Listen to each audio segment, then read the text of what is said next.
Hey church, it's Brother Jason, and I want to talk for a moment about Sabbath.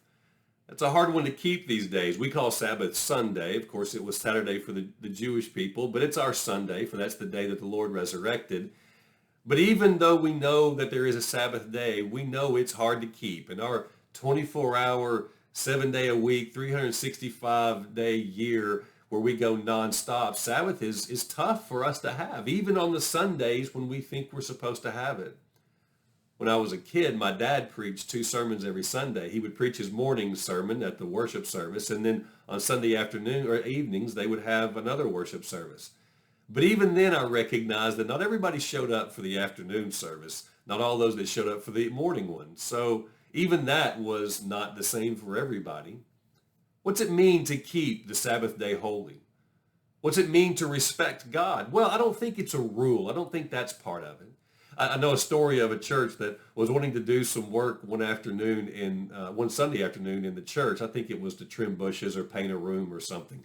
And one of the people in the church got very angry because you're not supposed to work on the Sabbath. So the pastor had to work through that difficulty and talk to the person and make sure everything was okay. But then 2 Sundays later, he went out to eat after church. And wouldn't you know, he saw that person making sure that somebody waited on them in the restaurant. So even those rules are made to be broken, I suppose. It's not even, I don't think, to respect God, the Sabbath.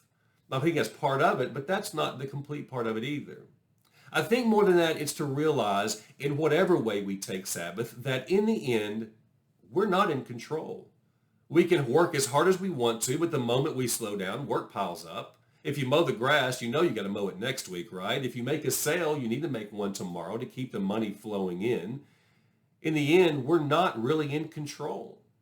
See, only God can create. Only God can save. Only God can make something and call it good. Our only job is to witness to that. So on Sabbath, we watch, we look, we see what God is doing, and it propels us into the next week to go out into the world and to witness to that God. As part of that witness, our job is to slow down, to look around us and know that God's in control of all this. God is still working in this world.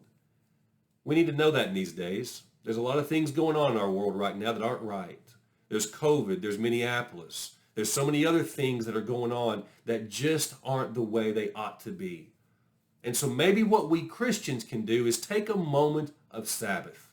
Look around, rest, see what God is doing in this world. Go out and look for what God is doing. Not doing it ourselves, but just watching what God is doing in this world. And in this day and age with what's going on, that's what we need, is for us to look for God and then to show everyone how beautiful that God is, to witness to that beautiful God that we see in our Sabbath. So I hope today and then on Sunday and in whatever day, you take a moment just to slow down and look for God. Look for God wherever you can find God. And then make sure that everybody sees that God through you as well. That's our Sabbath hope, isn't it? Just to see God and then show him to everybody else. Y'all take care and have a wonderful Sabbath whenever you choose to take it. Bye-bye.